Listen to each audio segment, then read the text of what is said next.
형님, 저 집 시체가 나흘째 썩지도 않았다 하옵니다. 썩지 않는다니!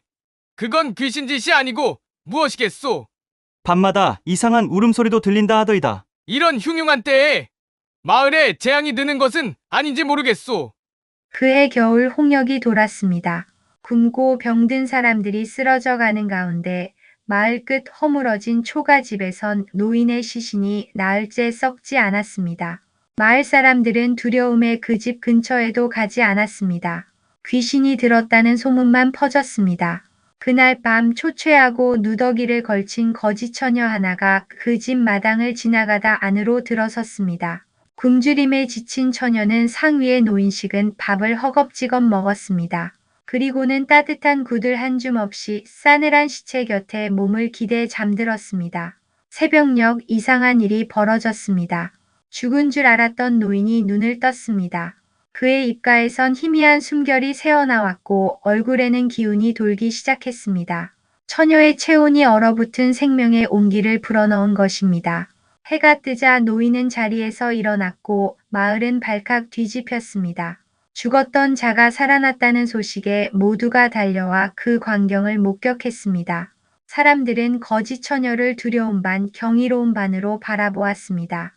누군가는 그녀를 귀신이라 했고 누군가는 복의 징조라 하였습니다. 그날부터 마을의 이야기는 달라졌습니다. 거지 하나가 죽은 이를 살려냈다는 이야기, 그리고 그것이 시작이었습니다. 누구냐 내 곁에 누운 자가. 그냥 지나가던 거지일 뿐입니다. 내가 다시 숨을 쉰다. 다 니더기로구나. 너에게 전할 말이 있다. 죽은 줄로만 알았던 노인은 한때 전국의 이름을 떨쳤던 점쟁이였습니다. 병들어 쓰러진 후 사람들은 그가 세상을 떴다 믿었고 며칠을 방치한 채 장례조차 치르지 못했습니다. 그런 그가 눈을 뜬 날 가장 먼저 본 얼굴은 거지 처녀였습니다. 노인은 그녀의 손목을 붙잡고 또렷한 목소리로 말했습니다. 너는 귀한 인연을 만나 큰 복을 이룰 것이다. 너의 잠자리엔 항상 새벽 별이 달아다닐 것이다. 내가 밟은 땅은 명당이 되리라. 처녀는 헛웃음을 터뜨렸습니다. 복은커녕 끼니 걱정이나 덜었으면 좋겠네요. 그녀는 예언을 농담처럼 흘려보내고는 허리춤을 동여매고 마당을 나섰습니다. 마을 사람들은 부활한 점쟁이와 그가 남긴 예언에 대해 수군거렸습니다. 노인은 며칠 뒤 다시 눈을 감았고 이번엔 진짜로 세상을 떠났습니다. 사람들은 그를 정성껏 장사 지냈고 거지 처녀 이야기는 점점 퍼져나갔습니다. 처녀는 더 이상 그 마을에 머무르지 않았습니다. 손에 쥔 것도 돌아갈 곳도 없는 몸이었지만 어쩐지 마음이 가벼웠습니다. 새벽녘마다 그녀의 머리맡에 별빛이 내려앉았고 이상하게도 그녀가 눕는 자리마다 바람이 따뜻하게 불었습니다. 아무도 믿지 않았던 예언은 이때부터 천천히 현실이 되어가기 시작했습니다. 이보시오, 괜찮소? 왜 들판 한복판에 쓰러져 있소? 물 좀 주세요. 이 근처엔 집도 없는데 어디서 왔소? 그냥 떠돌다 왔습니다. 강도리는 부잣집 머슴이었습니다. 새참을 들고 논두렁을 지나다 바람에 쓰러질 듯 마른 거지 처녀를 발견했습니다. 그는 망설임 없이 처녀를 부축해 우물물로 씻기고 따뜻한 죽을 끓여 먹였습니다. 이름조차 몰랐던 그녀에게 그는 별빛처럼 나타난 인연이라 하여 별이라 불렀습니다. 며칠이 지나자 마을에 소문이 퍼졌습니다. 머슴이 거지를 데리고 살림을 차렸다는 이야기였습니다. 사람들은 손가락질하며 수군거렸습니다. 강도리의 주인 양반댁에서도 불호령이 떨어졌습니다. 머슴 주제에 거지년이랑 살림을 차려? 당장 내 집에서 나가라! 그러나 강도리는 물러서지 않았습니다. 그는 고개를 숙인 채 말했습니다. 그 사람, 저에겐 하늘 같은 사람입니다. 장가를 가겠습니다. 양반댁에서 쫓겨난 강도리는 별이와 함께 마을 끝 산자락에 움막을 짓고 살기 시작했습니다. 흙벽에 볏짚을 덧댄 작은 집이었지만 그 안은 따뜻했습니다. 강도리는 땔감을 해오고 밭을 읽었으며 별이는 물 깃고 바느질하며 조용히 웃었습니다. 가진 것 없는 둘의 삶은 고단했지만 서로를 아끼는 마음 하나로 버텼습니다. 밤이면 별이는 강돌이 품에서 잠이 들었고 새벽이면 별빛이 그들의 움막 위에 내려앉았습니다. 그 별빛은 노인이 남긴 두 번째 예언처럼 늘 별이 곁을 지켜주고 있었습니다. 겨울이 들자 움막은 바람을 막지 못했습니다. 눈보라가 몰아치는 날이면 벽 틈 사이로 찬바람이 스며들었고 이불 속에서도 입김이 얼어붙었습니다.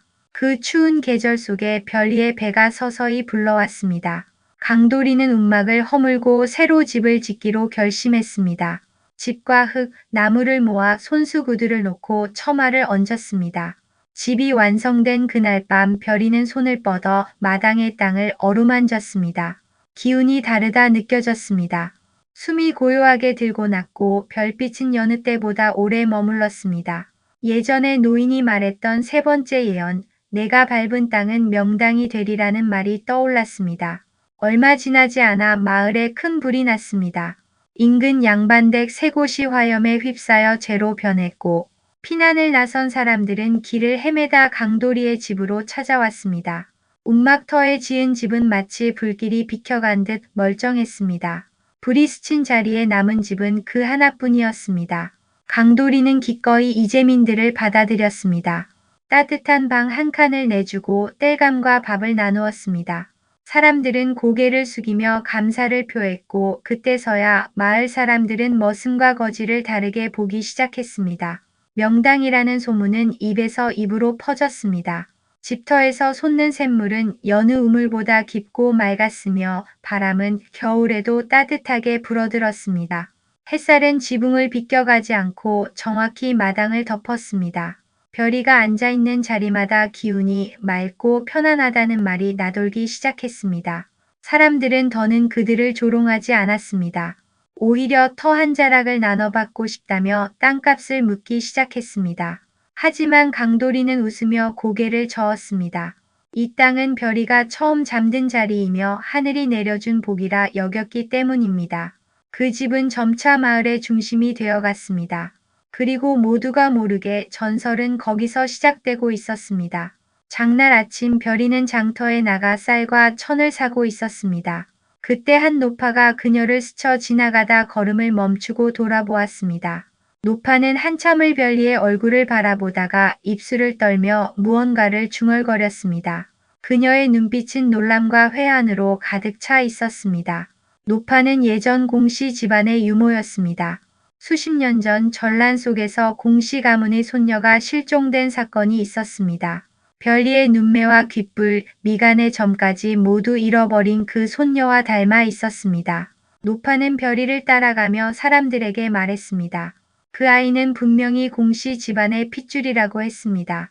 별이는 처음 듣는 이야기 앞에 당황했지만 마음 한구석에 남아있던 어린 시절의 희미한 기억이 어렴풋이 떠올랐습니다. 큰 기와집 마당, 붉은 저고리, 늘 그녀를 안아주던 여인의 손길 같은 것들이 조각처럼 스쳐 지나갔습니다. 며칠 뒤 별이는 공씨 집안이 머물고 있다는 고을로 향했습니다. 공씨 집안의 친척들은 별이의 등장에 당혹스러워했지만 그리 반가워하지는 않았습니다. 실종된 손녀가 살아 돌아왔다는 사실보다 지금의 신분과 행색이 그들에게는 더 큰 문제였습니다. 양반이었을 피가 거지 출신이라며 헛되이 섞였다고 수군댔고 일부는 대놓고 자리를 피했습니다. 별이는 그들에게 무언가를 요구하지 않았습니다. 다만 스스로의 뿌리를 확인하고 싶었을 뿐입니다. 공씨 집안이 자신을 외면하자 별이는 그곳을 조용히 떠났습니다. 돌아오는 길 그녀는 강돌이와 움막을 떠올리며 마음을 다잡았습니다. 그녀는 비로소 알게 되었습니다. 피가 아니라 삶이 사람을 만든다는 것을, 자신은 어디서 태어났든 지금의 자리에서 누군가의 아내로, 아이의 어미로 마을 사람들에게 복을 나누는 사람으로 살아가고 있다는 사실이 더 중요하다는 것을 깨달았습니다. 그날 이후 별이는 과거를 잊지 않았지만 붙들지도 않았습니다. 그녀의 걸음은 다시 명당으로 향했습니다. 그곳에서의 삶은 곧 그녀가 만들어갈 운명이었습니다.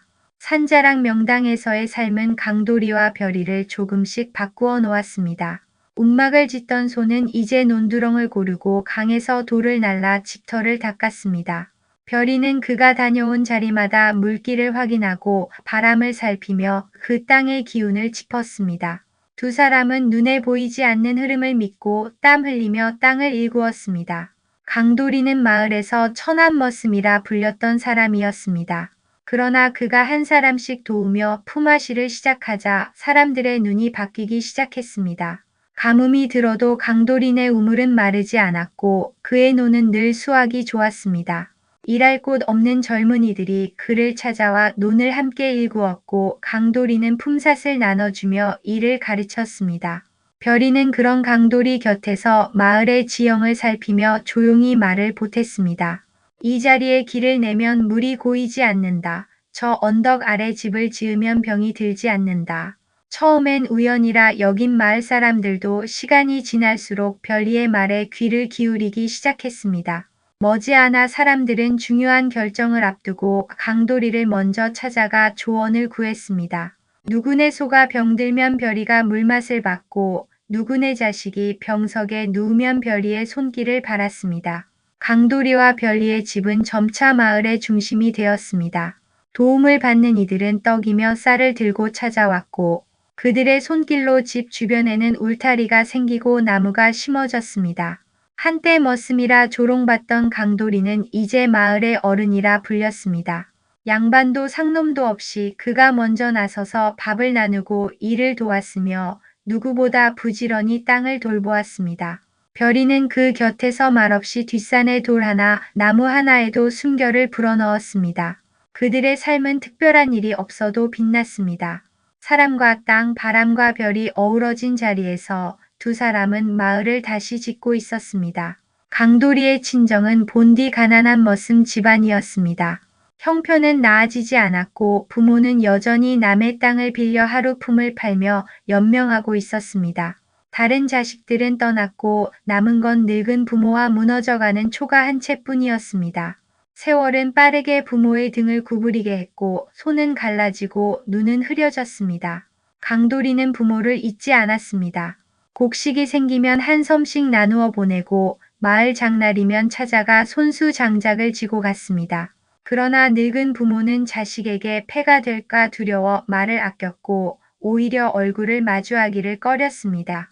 머슴으로 살아온 세월은 자식에게조차 의지하지 못하게 만들었습니다. 그러던 어느 날 별이는 강도리에게 말없이 보퉁이 하나를 내밀었습니다.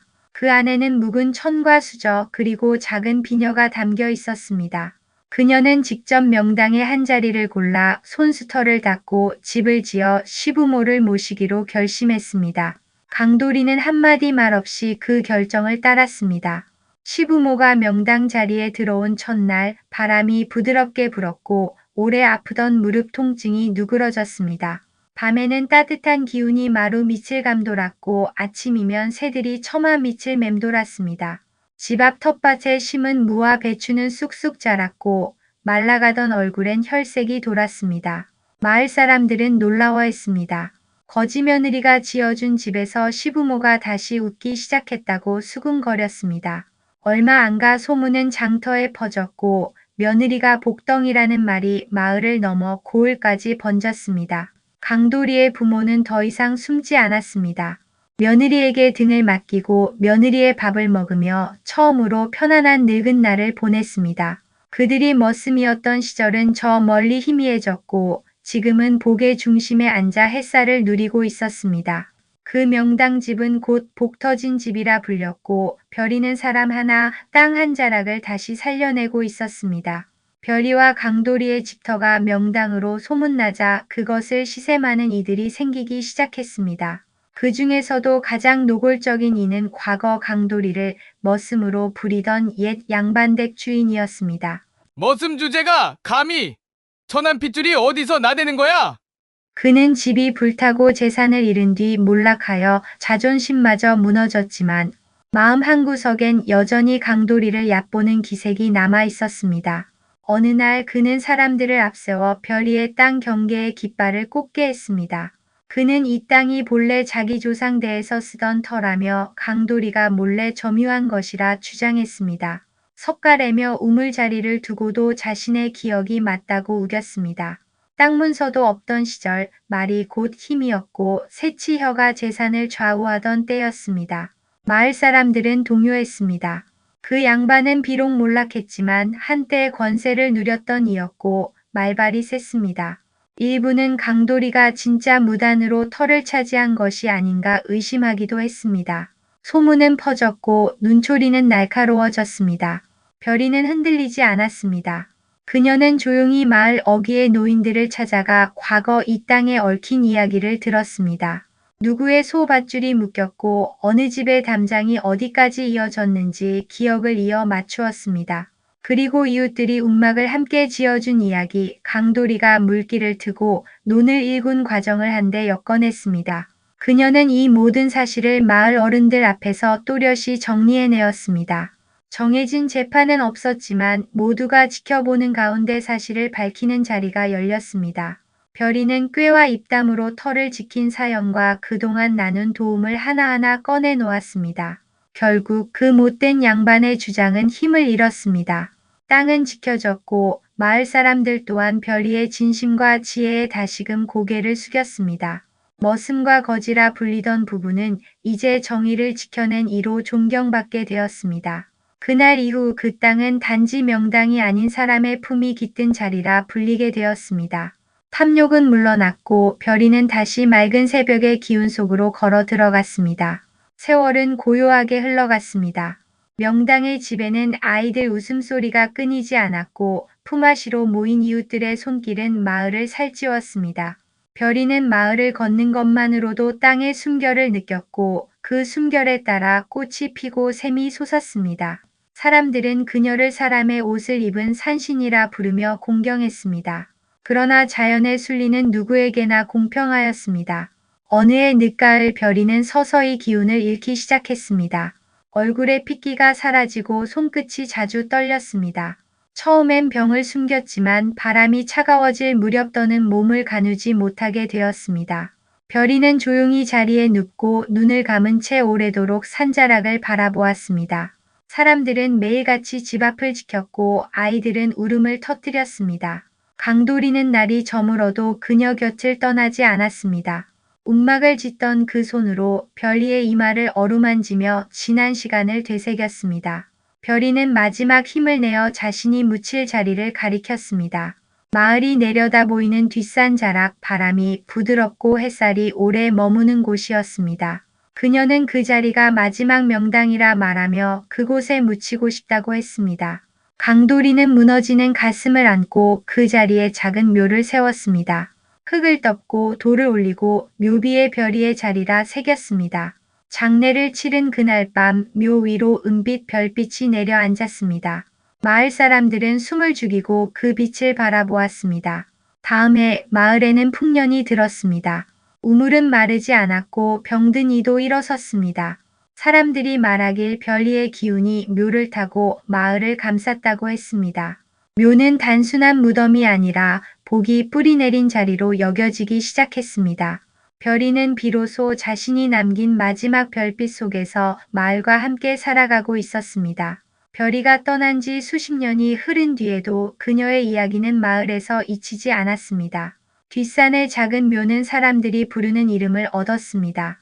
복 터진 며느리묘라 불린 그곳은 처음엔 마을 사람들만 찾는 자리였습니다. 그러나 해를 거듭할수록 바깥 고을에서도 입소문을 타고 찾아오는 이들이 늘기 시작했습니다. 초가을 햇살이 퍼지는 날이면 며느리들이 삼삼오오 모여와 묘 앞에 절을 올렸고 이른 새벽엔 아이를 가지려는 부부가 두 손을 모았습니다.